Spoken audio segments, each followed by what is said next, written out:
What is up, guys? You're tuning in to Nikki MGTV for another military video for all your military video needs. As always, you can hit me up on Instagram, Snapchat, or down in the comments below if you have questions. But as always, let's roll right into this topic, and that is, should you be concerned about drug testing before you join the military?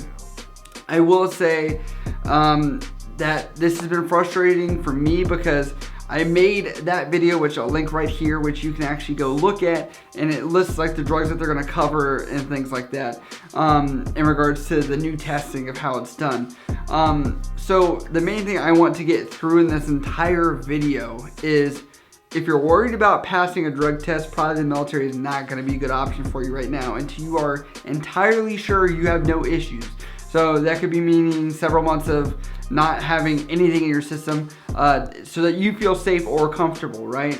And you have no worries when you're going to MEPS or worried about being disqualified and things like that. That video covers if you do actually pop for a piss test. Go watch that for the details on the system itself. But I want to give the guidance for people that are worried. If you are in doubt, just do not go. And this is, I understand it can seem very cliche, but that is the very truth of what it is. I understand some of your recruiters are going to try and push you to go to MEPS at certain dates, but trust me, it's not the end all be all of whether you go to MEPS or join the military if you don't go on that date or you do go on that date, because say you had something going on already, you can say, hey, that's not a good day for me. You have no obligation to the military until you sign a paper and go to boot camp and all that. So it's kind of on your own terms, on your own convenience at that point. Do not feel pressure that you have to go to MEPS, because I feel like I've gotten several questions about that. That is the first thing I want to get across in this video. Second off, no, they're not going to be doing hair follicle testing on you. If you guys have never looked into this, it is actually a very expensive test to perform. It's not something that's very cheap. It's not going to be able to be done on a mass quantity scale. Okay, so I want to make that clear. You're not getting a sample of your hair to go test if you've done any drugs. It's all urine based. And so to clear that in the air of what this is all about.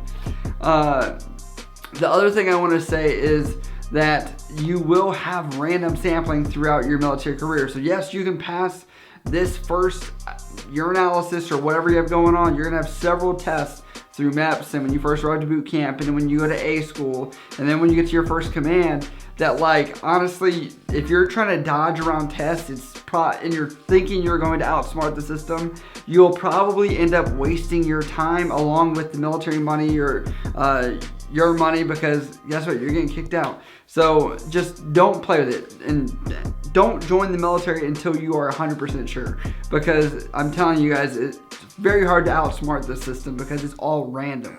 And the other thing, so I have had the updated video that's there from last year where they talked about this, but I want to also mention this because I feel like we've had a lot of people asking me about like off-branded supplements or something that's like, hey, it's this weird thing that comes from India or wherever else in the world that you've decided to buy whatever weird knockoff supplement of some kind.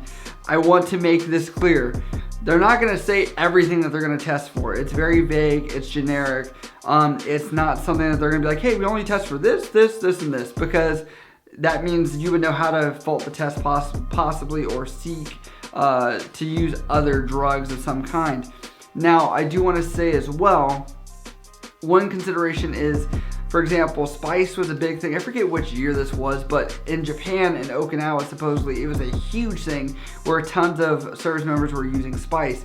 And then overnight, the military somehow developed some kind of test to test if people were using spice. And so there were literally tons of people who went from thinking that they were taking a legal substance to an illegal substance for the military. So they ended up getting out processed and they were no longer in the military. So consider that. Even if you think that you're gonna get away with it, just if it's not something that you're 100% sure about, just don't take it. Trust me, you do not want to throw everything away for using drugs in the military. It's just not a good way to go out, and you're gonna waste a lot of time, leave with pretty much no benefits, if any at all, depending on how long you've been in. There's much more complexity to that, but for you guys, just I'm letting you guys know you're going to be losing a lot if you do get busted.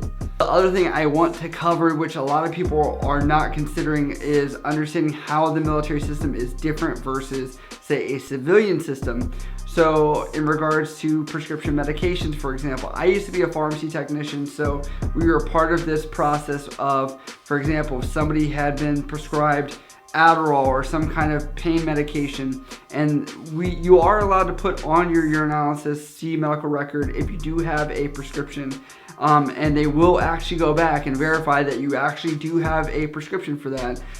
So for example, say you got a prescription on this day, today in October, and it was good for 1 week, and then 3, 4, 5 months later you take it down the road, you could be seeing some other actions taken towards you or investigations. That becomes much more blurry, but I want to let you guys understand that you are expected to also follow guidelines as far as not abusing medications or any kind of drugs or substances, even if it is something legal such as medications.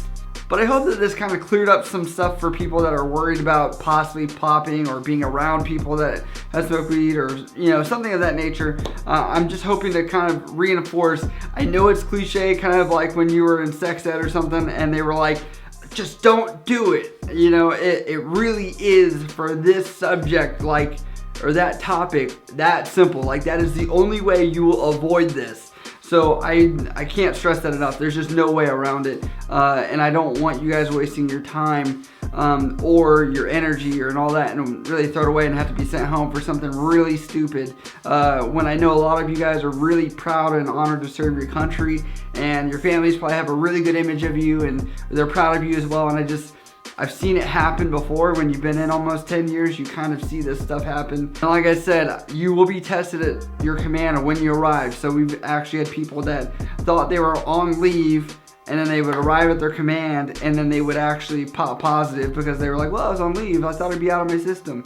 Trust me, when you check in your commands, you're gonna be tested along with randomly throughout the year, at least once a year. Believe it or not, actually at my first command, we had one kid that got a medical marijuana card in California when we were in San Diego, and he thought that because he had the card, it was legal. So trust me, don't believe anything for the state laws either. You are under the UCMJ, like a federal law that you are not gonna smoke weed. So just keep that in your mind as well. I've definitely seen people make some really dumb mistakes. But as always, guys, if you guys have questions about this or anything else in the military, you can always hit me up on Instagram, Snapchat, or down in the comments below if you have questions. But as always, I love you guys. I'll see you next time.